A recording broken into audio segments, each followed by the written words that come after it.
Hello hi ಎಲ್ಲರಿಗೂ ನಮಸ್ಕಾರ. Welcome back to Janata agent. ನಮ್ಮ ರಾಜ್ಯದಲ್ಲಿ ದಿನದಿಂದ ದಿನಕ್ಕೆ ನಾವು ಏನೆಲ್ಲ ಪ್ರಕರಣಗಳು ನೋಡ್ತಾ ಇದ್ದೇವೋ ಅದನ್ನು ಯಾವ ರೀತಿಯೆಲ್ಲ ನಿಮ್ಮ ಮುಂದೆ ತರ್ತಾ ಇದ್ದೇವೋ ಏನೂ ಗೊತ್ತಾಗ್ತಾ ಇಲ್ಲ. ನೋಡಿ, ದಿನದಿಂದ ದಿನಕ್ಕೆ ಅತ್ಯಾಚಾರಗಳು, ಕೊಲೆಗಳು ನಿರಂತರವಾಗಿ ಹೆಚ್ಚಾಗ್ತಾ ಇದೆ. ಅದು ಎಷ್ಟರ ಮಟ್ಟಿಗೆ ಅಂತ ಕೇಳಿದರೆ, ತಂದೆ ಮಗಳನ್ನೇ ವ್ಯಭಿಚಾರ ಮಾಡುವಂತಹ ಮಟ್ಟಿಗೆ ಇವತ್ತು ನಮ್ಮ ರಾಜ್ಯವು ಕೂಡ ತಲುಪಿದೆ. ರಾಜ್ಯ ಬಿಡಿ, ನಮ್ಮ ಕರಾವಳಿಯೇ ಇವತ್ತು ಅದರಲ್ಲಿ ಮುಂದೆ ಇದೆ ಅಂತ ಹೇಳಿದರೆ ನಿಜಕ್ಕೂ ನಾಚಿಕೆಗೇಡಿನ ವಿಚಾರ. ಇಂತಹ ವಿಚಾರಗಳನ್ನು ನಿಮ್ಮ ಮುಂದೆ ತರುವಲ್ಲಿ ನಿಜವಾಗಲೂ ನಮಗೂ ಬೇಸರ ಇದೆ. ಆದರೆ ಏನು ಮಾಡೋದು, ಒಂದು ರೀತಿಯಲ್ಲಿ ಸಾಮಾಜಿಕ ಕಳಕಳಿಯಲ್ಲಿ ಇನ್ನು ಮುಂದೆ ಆದರೂ ಇಂತಹ ವಿಚಾರಗಳು ನಡೆಯದೇ ಇರಲಿ, ಇನ್ನು ಮುಂದೆ ಆದರೂ ಇಂತಹ ವಿಚಾರಗಳಲ್ಲಿ ಜನಗಳಿಗೆ ಸ್ವಲ್ಪನಾದರೂ ಮಾರ್ಗದರ್ಶನ ಅಂತ ಆಗಲಿ, ಮಾಹಿತಿ ಇರಲಿ ಅನ್ನುವಂತಹ ವಿಚಾರಕ್ಕೆ ಸಂಬಂಧಪಟ್ಟದ್ದು ಈ ಒಂದು ವಿಚಾರಗಳನ್ನು ನಿಮ್ಮ ಮುಂದೆ ತರುವಂತಹ ಪ್ರಯತ್ನವನ್ನು ಮಾಡ್ತಾ ಇದ್ದೀವಿ. ನಿಜವಾಗಲೂ ಇದು ಕರಾವಳಿಯಲ್ಲಿ ನಡೆದಿದೆ ಅನ್ನೋದಕ್ಕೆ ಕೂಡ ನಮಗೆ ಅಸಹ್ಯ ಹುಟ್ಟುತ್ತೆ. ಇಂತಹ ವಿಚಾರ, ಇಂತಹ ಘನಘೋರ ಕೃತ್ಯ ನಮ್ಮ ಕರಾವಳಿಯ ಉಳ್ಳಾಳ ಠಾಣಾ ವ್ಯಾಪ್ತಿಯ ಕುಂಪಲ ಎನ್ನುವಂತಹ ಪ್ರದೇಶದಲ್ಲಿ ನಡೆದಿರುವಂಥದ್ದು. ಬೇರೆ ಯಾರೂ ಅಲ್ಲ ನೋಡಿ, ತನ್ನ ಮಗಳನ್ನೇ ತನ್ನ ತಾಯಿಯ ಎದುರಲ್ಲೇ ಇಟ್ಟು ಅತ್ಯಾಚಾರ ಮಾಡೋದು ಅಂದರೆ, ಬೊಬ್ಬೆ ಹಾಕಿದಂತಹ ಸಂದರ್ಭದಲ್ಲಿ ದಿಂಬನ್ನು ಅಂದರೆ ತಲೆದಿಂಬನ್ನು ಮುಖಕ್ಕೆ ಮುಚ್ಚಿ, ಬಾಯಿಗೆ ಮುಚ್ಚಿ, ಬೊಬ್ಬೆ ಹಾಕದ ರೀತಿಯಲ್ಲಿ ತಡೆದು ಆ ತಂದೆ ಮಾಡಿದಂತಹ ವಿಕೃತಿ ಇವತ್ತು ಇಡೀ ಸಾಮಾಜಿಕ ಜಾಲತಾಣದಲ್ಲಿ ದೊಡ್ಡ ಮಟ್ಟದಲ್ಲಿ ಸದ್ದು ಮಾಡ್ತಾ ಇದೆ. ಸೊ ಇವೆಲ್ಲದಕ್ಕೂ ಯಾರು ಹೊಣೆ ಅಂತ ಕೇಳಿದರೆ, ನಾವು ನಿಜವಾಗ್ಲೂ ಕಾನೂನು ವ್ಯವಸ್ಥೆಯನ್ನೇ ಇಲ್ಲಿ ದೂರಬೇಕಾಗುತ್ತೆ. ಇಲ್ಲಿ ಒಂದು ಅತ್ಯಾಚಾರ ನಡೆದಂತಹ ಸಂದರ್ಭದಲ್ಲಿ ಅತ್ಯಾಚಾರಿಗೆ ಎಷ್ಟರ ಮಟ್ಟಿಗೆ ಕಾನೂನು ವ್ಯವಸ್ಥೆ ಅಡಿಯಲ್ಲಿ ಶಿಕ್ಷೆ ಆಗ್ತಾ ಇದೆ ನೋಡಿ. ಬೇಡ, ಏನೂ ಚಿಂತೆ ಮಾಡಬೇಡಿ, ಕಾನೂನು ವ್ಯವಸ್ಥೆಯಲ್ಲಿ ಸಣ್ಣ ಒಂದು ತಿದ್ದುಪಡಿ ತನ್ನಿ. ಏನು ಅತ್ಯಾಚಾರ ಮಾಡ್ತಾರೆ ಅಂತಹ ವ್ಯಕ್ತಿಗಳನ್ನು ಯಾವುದೇ ವಿಚಾರಣೆ ಇಲ್ಲದೆ ಗುಂಡು ಹಾಕಿ ಸಾಯಿಸುವಂತಹ ಏನು ಕಾನೂನು ವ್ಯವಸ್ಥೆ ಇರ್ಬೋದು, ಅಥವಾ ಗಲ್ಲು ಶಿಕ್ಷೆಗೆ ಇರಿಸುವಂತಹ ಕಾನೂನು ವ್ಯವಸ್ಥೆ ಇರ್ಬೋದು. ಸೊ ಇಂತಹ ಕಠಿಣ ಕಾನೂನು ವ್ಯವಸ್ಥೆಗಳು ಜಾರಿಯಾಗದೆ ಇಂತಹ ಕುಕೃತ್ಯಗಳು ಕಡಿಮೆ ಆಗೋದೇ ಇಲ್ಲ. ಇದು ದಿನದಿಂದ ದಿನಕ್ಕೆ ಹೆಚ್ಚಾಗ್ತಾನೆ ಹೋಗುತ್ತೆ ಹೊರತು ಕಡಿಮೆ ಆಗೋದಕ್ಕೆ ಖಂಡಿತವಾಗಿಯೂ ಸಾಧ್ಯ ಆಗೋದಿಲ್ಲ. ನೋಡಿ, 1 ತಿಂಗಳು 2 ತಿಂಗಳು ಜೈಲಿನಲ್ಲಿ ಕೂತು ಮತ್ತೆ ಹೊರಗಡೆ ಬರ್ತಾರೆ ಇಂತಹ ಪಾಪಿಗಳು. ಇಂತಹ ಪಾಪಿಗಳನ್ನು ಮತ್ತೆ ಸಮಾಜ ಸ್ವೀಕಾರ ಮಾಡುತ್ತೆ, ಮತ್ತೆ ಇಂತಹದೇ ದುಷ್ಟಕೃತ್ಯಗಳನ್ನು ಮುಂದುವರಿಸ್ತಾ ಹೋಗ್ತಾರೆ. ಇದು ನೋಡಿ, ಬೇರೆ ಯಾರು ಮಾಡಿದರೂ ಕೂಡ ಅದನ್ನು ನಾವು ಸ್ವೀಕಾರ ಮಾಡಲಿಕ್ಕೆ ಸಾಧ್ಯ ಇಲ್ಲ ಅನ್ನುವಂತಹ ವಿಚಾರ ಕೂಡ ನಾನು ಹೇಳ್ತೇನೆ. ಆದರೂ ಕೂಡ ನೋಡಿ, ಇಲ್ಲಿ ಓರ್ವ ತಂದೆಯ ಸ್ಥಾನದಲ್ಲಿ ನಿಂತುಕೊಂಡು ತಂದೆ ಆಗಿಲ್ಲ ಅನ್ನುವಂತಹ ಕಾರಣ ಹೇಳೋದು ಬಹಳಷ್ಟು ತಪ್ಪು. ಯಾಕೆಂತ ಕೇಳಿದರೆ ನೋಡಿ, ಆ ಒಂದು ಸಂತ್ರಸ್ತೆಯ ತಾಯಿ, ಆತನ ಗಂಡ ತೀರಿ ಹೋದ ಕಾರಣಕ್ಕಾಗಿ ಆ ತಾಯಿ ಮತ್ತೊಂದು ಮದುವೆ ಆಗ್ತಾಳೆ. ಆ ಒಂದು ಮತ್ತೊಂದು ಮದುವೆ ಆದಂತಹ ವ್ಯಕ್ತಿ ಏನು ಮಾಡ್ತಾನೆ ಅಂತ ಕೇಳಿದರೆ, ತಾಯಿ ಮತ್ತು ಮಗಳೊಂದಿಗೆ ನಿದ್ರೆ ಮಾಡುವಂತಹ ಸಂದರ್ಭದಲ್ಲಿ ಮಗಳನ್ನು ಅತ್ಯಾಚಾರ ಮಾಡ್ತಾಳೆ. ನೋಡಿ, ಎಷ್ಟೊಂದು ಘನಘೋರವಾದಂತಹ ಕೃತ್ಯ ನೋಡಿ.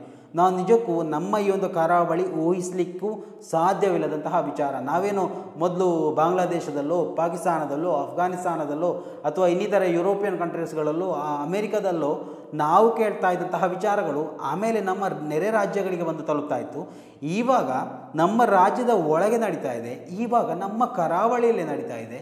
ನೋಡಿ, ಇದು ಕಡಿಮೆ ಆಗಬೇಕು ಅಂದರೆ ನಾವೇನು ಮಾಡಬೇಕು, ಅಥವಾ ನಮ್ಮ ಕಾನೂನು ವ್ಯವಸ್ಥೆಗಳು ಏನು ಮಾಡಬೇಕು, ಇದು ಯಾವುದರ ಪರಿಜ್ಞಾನ ಕೂಡ ಯಾರಿಗೂ ಇಲ್ಲ.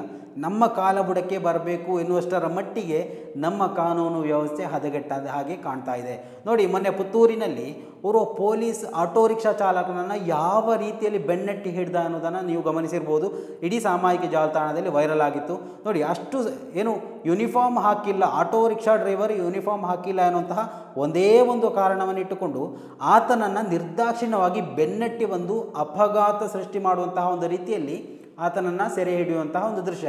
ಮಾತ್ರವಲ್ಲ, ಆತನ ತಾಯಿಗೆ, ಆತನ ತಂದೆಗೆ, ಆತನ ಮಕ್ಕಳಿಗೆ ಬೈಯುವಂತಹ ದೃಶ್ಯ, ಇವೆಲ್ಲವನ್ನು ನಾವು ಗಮನಿಸಿರ್ಬೋದು. ಆ ಒಂದು ಟ್ರಾಫಿಕ್ ಪೊಲೀಸರ ಅಮಾನತು ಕೂಡ ನಾವು ನಮ್ಮ ಕಣ್ಣ ಮುಂದೆ ಕಂಡವರು. ಸೊ ಇಂತಹ ವ್ಯವಸ್ಥೆಗಳ ಇರುವ ಈ ಒಂದು ನಾಡಿನಲ್ಲಿ ಅತ್ಯಾಚಾರಿಗಳನ್ನು ಸಂರಕ್ಷಣೆ ಮಾಡೋದು ಯಾಕೆ? ಅದು ಯಾರೇ ಆಗಿರಲಿ, ಎಷ್ಟೇ ದೊಡ್ಡವನಾಗಿರಲಿ. ನೋಡಿ, ಇವಾಗ ಪ್ರಜ್ವಲ್ ರೇವಣ್ಣ ಅನ್ನುವಂತಹ ಅತ್ಯಾಚಾರಿಗೆ ಯಾವ ರೀತಿಯಲ್ಲಿ ಶಿಕ್ಷೆ ಆಗಿದೆ, ಅದು ಕನಿಷ್ಠ ಶಿಕ್ಷೆ ಅಂತ ನಾನು ಅನ್ಕೋತೀನಿ. ಕನಿಷ್ಠ ಶಿಕ್ಷೆ, ಇನ್ನೂ ಜೀವಂತವಾಗಿದ್ದಾರೆ, ಇದೊಂದು ಕನಿಷ್ಠ ಶಿಕ್ಷೆ ಅಂತ ಹೇಳ್ಬೋದು, ಗರಿಷ್ಠ ಶಿಕ್ಷೆಯನ್ನೇ ಅವರಿಗೆ ವಿಧಿಸಬೇಕು. ಇನ್ನೊಮ್ಮೆ ಜೀವನ ನಡೆಸೋದಕ್ಕೆ ಯಾವ ರೀತಿಯಲ್ಲೂ ಲಾಯಕಲ್ಲದಂತಹ ವ್ಯಕ್ತಿಗಳು. ನೋಡಿ, ಇವತ್ತು ನಿಮ್ಮ ಕಾಮವನ್ನು ತೀರಿಸೋಕೆ ಬಹಳಷ್ಟು ವ್ಯವಸ್ಥೆಗಳಿವೆ, ಅದನ್ನೆಲ್ಲ ಬೇಕಾದರೆ ಉಪಯೋಗಿಸ್ಬೋದು.